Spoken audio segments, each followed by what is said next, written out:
Di Strana nel Trevigiano il festival Fiati Corti riservato ai cortometraggi, oltre 500 i filmati giunti da quasi 50 paesi di tutto il mondo, diverse erano le sezioni in programma. Maria Pia Zorzi.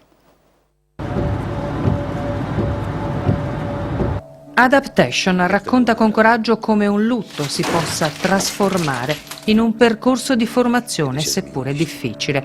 Il regista è il 31enne polacco Bartosz Królik, risultato il vincitore della 14ª edizione del Festival internazionale del cortometraggio Fiati Corti.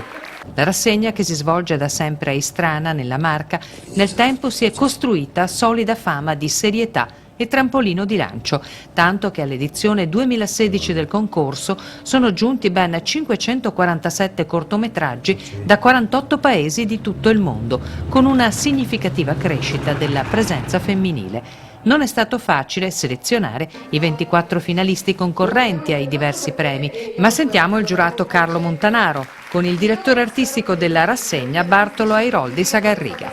Ho trovato professionalità, ho trovato voglia di raccontare, ho trovato anche un certo tipo di aderenza a quello che può essere la sensibilità degli autori relativamente al contesto sociale in cui si vive.